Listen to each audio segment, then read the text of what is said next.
দ্রব্যমূল্যের যে ঊর্ধ্বগতি বর্তমানে, তার উত্তাপ কি আপনাকে স্পর্শ করেছে? কিছু তো ডেফিনেটলি করেছে। বাসায় গেলে স্ত্রী তো বলেই যে আচ্ছা এটার দাম বেড়েছে, ওটার দাম। আচ্ছা আমি আপনাকে জিজ্ঞেস করি, তো আপনারা সবসময় আমাদেরকে জিজ্ঞেস করেন দ্রব্যমূল্য কেন, মানে জিনিসের দাম কেন বললো। আপনি একটু বলেন তো জিনিসের দাম কেন বললো? জিনিসের দাম বাড়ছে, নানা কারণ আছে। আপনি আপনি আপনি বলেন না। আচ্ছা একজন পলিটিশিয়ান হিসেবে আজকে আমি একজন সাংবাদিকের কাছে জানতে চাই, আপনি বলেন তো জিনিসের দাম কেন বাড়ছে?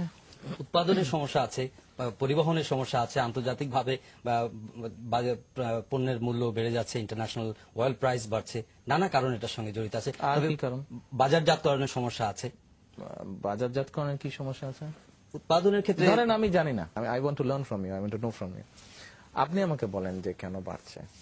চালের, ধরেন চালের কেজি এখন যদি আমি ধরে নিই 19-20 টাকা, এবারে চালের কেজি 18 থেকে 20 টাকা যদি ধরে নিই আমি, এটাকে কেন 10 টাকা করা সম্ভব না? সম্ভব নয় কেন? আমি আপনার কাছে জানতে চাচ্ছি। সেটা আপনার বাজার ব্যবস্থার উপরে নির্ভর করছে, কি উৎপাদনের উপর নির্ভর করছে। কিন্তু 10 টাকা না, 10 টাকা ধরেন আপনার ইন্টারভিউ আমি নিচ্ছি, 10 টাকা কেজি কেন দেওয়া সম্ভব না? দেওয়া কি সম্ভব? সম্ভব নয়, কিন্তু সেটা কেন সম্ভব নয়? সম্ভব নয়, আমি তো মনে করি সম্ভব। 10 টাকা, কারণ এটা প্রতিদিনের বাজার চিত্র পাল্টে যাচ্ছে, উৎপাদন ব্যবস্থার সঙ্গে এটা সম্পৃক্ত। উৎপাদন ব্যবস্থায় কি সমস্যা? উৎপাদনে যদি আপনি প্রপারলি যদি সার, ডিজেল, বিদ্যুৎ সেগুলো যদি আপনি প্রপারলি সরবরাহ করতে না পারেন, সেক্ষেত্রে তো উৎপাদন হ্যাম্পার হতে পারে। উৎপাদন যদি হ্যাম্পার হয় তাহলে বাজারের দ্রব্যমূল্য তো স্বাভাবিকভাবে বাড়বে না। সার, ডিজেল, বিদ্যুৎ, এবার তো আল্লাহর রহমতে আপনার বাম্পার ফলন হয়েছে। তো যদি সার, ডিজেল, বিদ্যুৎ এগুলা যদি সরবরাহ করা সম্ভব না, তো বাম্পার ফলন হলো কেমন করে? ক্রপ বেশি হয়েছে, লাস্ট ক্রপ সিজনে ক্রপ কিন্তু বেশি হয়েছে।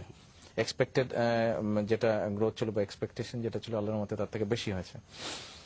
আমরা তো বলছি যে আপনার একটা রিজনেবল একটা প্রাইস, সেটা আপনি what is the reasonable price then for a kg, for 1 kg rice যেটা নরমালি মানুষ খায়,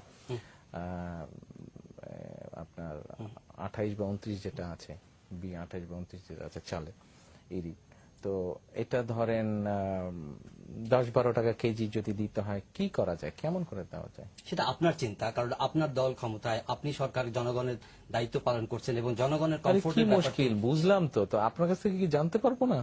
আপনার কাছ থেকে একটা জিনিস জানলে আমি গিয়ে আমার দলকে বলতে পারি, আমার দল ওটা নিয়ে চিন্তা করে, হতে পারে আপনি যদি বুদ্ধিটা বাতলে দিতে পারেন, এটা করলে দেশের মানুষ উপকৃত হবে। না, আমি তো রাজনীতিবিদ নই।